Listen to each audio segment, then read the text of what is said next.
Hello everyone, welcome to my channel. So guys, आज की video में मैं शेयर करूंगी परफेक्ट ट्राउज़र पैंट की कटिंग स्टिचिंग बहुत ही आसान तरीके से। ये पैंट फ्रंट पे हमने बेल्ट लगाई है और बैक में हमने इलास्टिक लगाई है। ये वीडियो देखकर सिर्फ 10 मिनट में आप अपने मेजरमेंट के हिसाब से परफेक्ट ट्राउज़र पैंट बना सकते हैं। बस आपको वीडियो एंड तक ज़रूर देखनी होगी और कहीं भी स्किप नहीं करना है। इसके बाद ये पैंट बनाने के लिए हमें जो जो मेजरमेंट की ज़रूरत होगी वो आप यहाँ स्क्रीन पर देख सकते हैं। आपको भी अपना रेडी मेजरमेंट इसी तरह से लिखना होगा। ये हमारा रेडी मेजरमेंट है। इसके बाद देखिए, पैंट बनाने के लिए हमें 2 मीटर फैब्रिक की ज़रूरत होगी। मैंने 2 मीटर टापेटा फैब्रिक लिया है। आप अपनी पसंद से कोई भी फैब्रिक ले सकते हैं, बस आपको फैब्रिक थोड़ा सा मोटा लेना है, यानी थिक फैब्रिक लेना है। अब 2 मीटर फैब्रिक को पहले मैंने किनारे वाली साइड से फोल्ड किया, इसके बाद में इस तरह से 4 फोल्ड कर लूँगी। तो यहाँ पर हम अपना हिप के हिसाब से फैब्रिक फोल्ड करेंगे, यानी हम अपने हिप का 4th पार्ट करेंगे और उसमें 5 इंच ऐड कर लेंगे। तो मैं 48 इंच हिप के लिए बना रही हूँ। तो 48 का 4th पार्ट हुआ 12 इंच। 12 इंच पे मैंने 5 इंच ऐड किया, जो हो गया 17 इंच। तो 17 इंच पे मैंने कपड़े को फोल्ड कर लिया है। इसी हिसाब से आप किसी भी मेजरमेंट के लिए फैब्रिक को फोल्ड करेंगे। तो यहाँ मैंने देखिए 17 इंच पर फोल्ड कर लिया है। इसके बाद मोरी के लिए जितना भी हमें फैब्रिक नीचे की तरफ फोल्ड करना है मार्क कर लेंगे।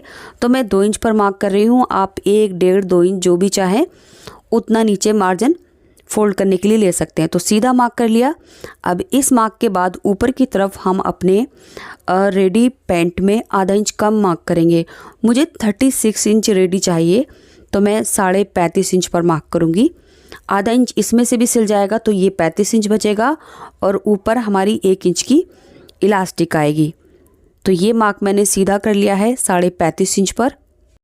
अब आपको जितनी भी लेंथ चाहिए उतना बढ़ा सकते हैं। तो देखिए, ऊपर की तरफ 1 इंच इलास्टिक आ जाएगी मेरी, और ये टोटल मेरी 36 इंच पर पैंट रेडी हो जाएगी। तो यहाँ पर मैंने 35.5 इंच मार्क किया है। आधा इंच नीचे से सिल जाएगा, तो ये 35 इंच बचेगा और 1 इंच की हमारी इलास्टिक आ जाएगी, तो हो गया 36 इंच। इसके बाद देखिए, हम अपने हिप का 4th पार्ट मार्क करेंगे, जो है 12 इंच, और 2 इंच आगे की तरफ ऐड कर लेंगे। तो टोटल हो गया 14 इंच। अब 14 इंच मैं इधर मार्क करूँगी। ये फोल्ड वाली साइड है, यहाँ पर मैंने 14 इंच मार्क किया। अब 14 इंच मैं यहाँ से नीचे की तरफ सीधा मार्क करके आगे की तरफ बढ़ा दूँगी, और इस लाइन को हमने इस तरह से मिला लेना है। तो ये हमारा एक बॉक्स बन गया है। आगे की तरफ मैंने 3 इंच लिया है। आप चाहें तो इसको 2.5 और 2 भी ले सकते हैं अपने मेजरमेंट के हिसाब से। इसके बाद देखिए, आगे की तरफ ये जो एल बना है, इसमें हम अपने क्रॉच की गोलाई देंगे। ये गोलाई हमें बिल्कुल हल्के से देनी होगी। अब यहाँ से हमने इसकी लेंथ लेनी है और इसको हाफ कर लेना है। तो जितना भी इधर आएगा उतना ही हमने नीचे मार्क करना है। अब इस मार्क से हमने अपनी मोरी की चौड़ाई लेनी है। तो इस मार्क से आधी मोरी हम इधर मार्क करेंगे और आधा हम इधर करेंगे। तो मुझे 8 इंच पर मोरी चाहिए, तो 4 इंच मैं इधर मार्क करूँगी और 4 इंच इधर मार्क करूँगी। तो टोटल हो गया 8 इंच। इसके बाद 1 इंच मार्जिन का इधर ऐड करेंगे और 1 इंच इधर ऐड करेंगे। गाइज, मोरी की चौड़ाई आप बढ़ा भी सकते हैं और घटा भी सकते हैं। अब देखिए, ये वाले दोनों पॉइंट को हमने इंच टेप रखकर इस तरह से तिरछा करके मिलाना है। यहाँ पर मैं कोई भी शेप पट्टी का यूज़ नहीं कर रही हूँ, डायरेक्ट मैंने इंच टेप से मार्क करके दिखाया है। अब इसी तरह से ये वाला मार्क कर लेंगे। इसके बाद नीचे मोरी से हमने तिरछा करके ये दोनों साइड में मार्क कर लेना है। अब यहाँ पर आप देख सकते हैं, ये वाली जो मार्किंग है ये हमने इस तरह से करनी है, बट जो इनर वाली साइड है यहाँ पर हमने हल्की सी गोलाई लेनी है। तो ध्यान रहे, यहाँ पर ये गोलाई ज़रूर लेनी है, अदरवाइज़ इनर लेग से हमारी जो ट्राउज़र पैंट है वो खिंचेगी। अब बात करते हैं बैक वाले पार्ट की। तो बैक वाला पार्ट हमारा थोड़ा सा उठा हुआ होता है। तो यहाँ पर 1.5 इंच ऊपर की तरफ एक मार्क करेंगे इस तरह से, और इस वाले मार्क को हमने इंच टेप रखकर यहाँ मिला देना है। ये मार्क भी हमने ज़रूर करना है, क्योंकि जो बैक पार्ट होता है वहाँ से हमारा क्रॉच बैठते हुए नीचे ना सरके, इसलिए हम ये 1.5 इंच ऊपर की तरफ बढ़ा देते हैं। पहले हमने इसी वाले मार्क पर कट करना होगा। इसके बाद देखिए, जो क्रॉच है, क्रॉच को आप ज़्यादा गहराई में इस तरह से ना लगाएं, अदरवाइज़ आपकी इनर लेग है यानी आसन के साइड से पैंट खींचेगी। ये गलत है। ज़्यादा गहरा क्रॉच ना बनाएं, हल्का सा इस तरह से गोलाई दें। अब यहाँ इनर लेग में एक चीज़ और आती है, ये वाली जो मैंने आपको स्टार्टिंग में बता दी। ये अंदर की तरफ थोड़ी सी गोलाई लेकर मार्क करना है। ये जो सीधा मार्क है इससे भी हमारी जो आसन वाली साइड है वो खिंचती है। तो बैक वाले पार्ट के लिए मार्किंग हमारी कंप्लीट हो चुकी है। तो सबसे पहले हमने इसकी कटिंग कर लेनी है। तो इस तरह से देख सकते हैं आप, मैंने कटिंग कर ली है। अब ये हमारी 4 लेयर हैं। सो इसमें से 2 लेयर मैं निकाल लूँगी जो हमारी बैक वाली साइड बनेगी। सो 2 लेयर को निकाल कर हम साइड में रखेंगे और फ्रंट के लिए हमने कुछ और मार्किंग करके कटिंग करनी है। सो गाइस, जिस तरह से हमने बैक वाला आसन को बढ़ाया है, इसी तरह से हम फ्रंट वाले आसन को घटाएंगे।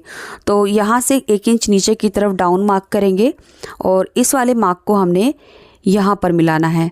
तो डायरेक्ट इंची टेप रखेंगे इस तरह से तिरछा करके और चॉक की हेल्प से हमने ये मार्क कर देना है और इसकी कटिंग कर देनी है। सो फ्रंट का जो आसन है वो हमारा थोड़ा छोटा होता है और बैक वाला आसन बड़ा होता है। अब ये देखिए, ये वाली जो साइड है यहाँ पर मैं लगभग 1.25 इंच पर एक मार्क करूँगी और ये मार्क मैं नीचे तक कर दूँगी इस तरह से। सो पहले मैं डॉट डॉट करके ये मार्किंग करूँगी, इसके बाद इन सभी मार्किंग को एक साथ हमने मिला देना है। सो ये मार्क करने के बाद इसको हमने कट करना है। सो गाइज़, फ्रंट के जो पार्ट होते हैं उनको हमने थोड़ा सा कम रखना होता है। तो यहाँ पर मैं 1.25 इंच का मार्क कर रही हूँ, आप चाहे तो 1 इंच का भी मार्क कर सकते हैं। क्योंकि मैं ये हैवी साइज़ के लिए बना रही हूँ इसलिए मैंने इसको 1.25 इंच पर ही कट किया है। सो कटिंग हो गई है। इसके बाद देखिए, यहाँ से लगभग मैं 6 इंच पर एक मार्क करूँगी क्योंकि हमने फ्रंट में डार्ट डालनी है। तो दोनों तरफ आधा आधा इंच पर मार्क करेंगे। उसके बाद हमने डार्ट की जो लेंथ है वो 5 इंच लेनी है। तो सीधा मार्क करेंगे नीचे तक और डार्ट की शेप दे देंगे। तो डार्ट की जो चौड़ाई है वो मैं टोटल 1 इंच ले रही हूँ। तो फ्रंट के दोनों पार्ट में हमने ये डार्ट डालनी है। तो सेंटर में पहले एक छोटा सा नॉच लगा देंगे ताकि दोनों लेयर में आ जाए। इसके बाद दूसरी वाली लेयर पे भी हमने ये मार्किंग करनी होगी। तो डार्ट की सिलाई कुछ इस तरह से रहेगी। सो दूसरे वाले पार्ट में भी इसी तरह से हमने ये मार्किंग कर देनी है। अब दोनों डार्ट को डालने के बाद हमने इसके क्रॉस सिलने हैं। सो यहाँ से आधा इंच का दबाव लेकर दोनों क्रॉस सिल देने हैं फ्रंट और बैक के इस तरह से। तो फ्रंट में हमने देखिए आसन सिल के ये क्रॉच भी डाल लिए हैं। ये हमारा फ्रंट वाला पार्ट बनेगा जिसमें हमने डार्ट डाली है और बैक वाले पार्ट में हमने डार्ट नहीं डाली है, सिर्फ क्रॉस सिला है क्योंकि ये हैवी साइज़ है तो इसमें बैक में डार्ट डालने की कोई ज़रूरत नहीं है। अब हमने इनकी बेल्ट अटैच करनी है। सो बेल्ट अटैच करने के लिए यहाँ पर मैंने 2 पट्टियाँ कट की हैं। दोनों की लंबाई चौड़ाई बराबर है। सो इनकी जो चौड़ाई है वो मैंने लगभग 3.5 इंच ली है और इस तरह से लंबाई अपनी कमर के हिसाब से ली है जितनी हमारी पैंट है।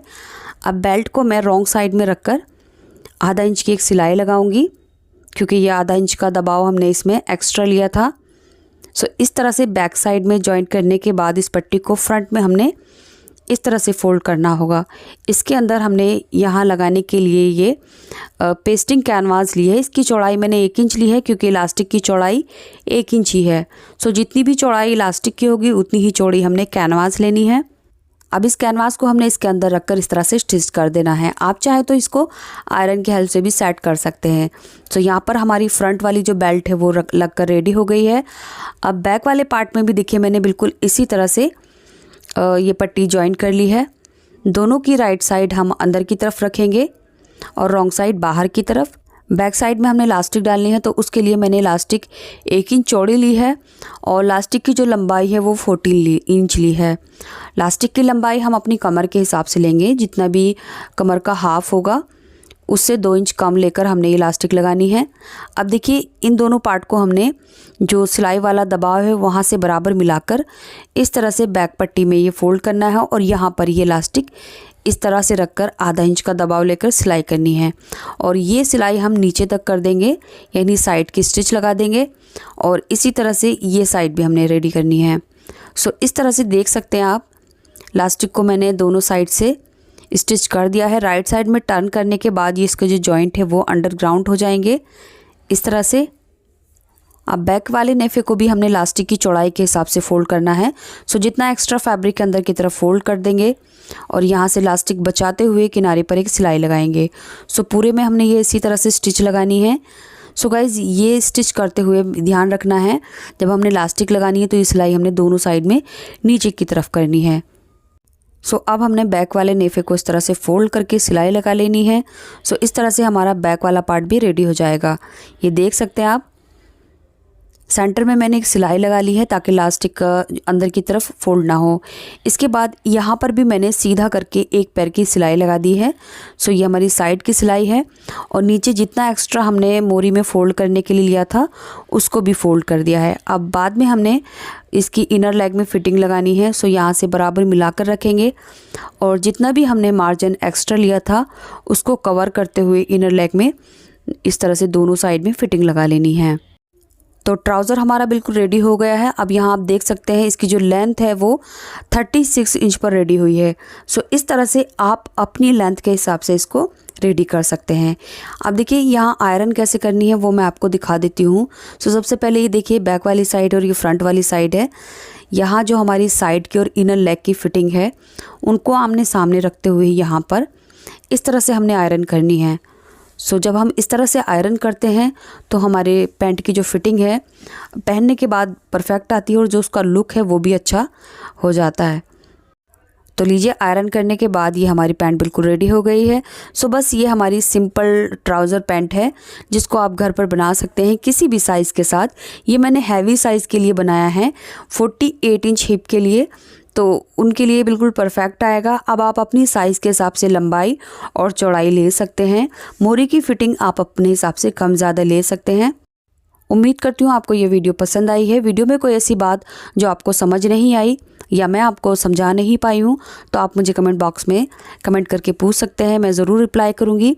वीडियो लाइक करके शेयर ज़रूर कर दें और चैनल अभी तक सब्सक्राइब नहीं किया है तो प्लीज़ चैनल को सब्सक्राइब कर लीजिए।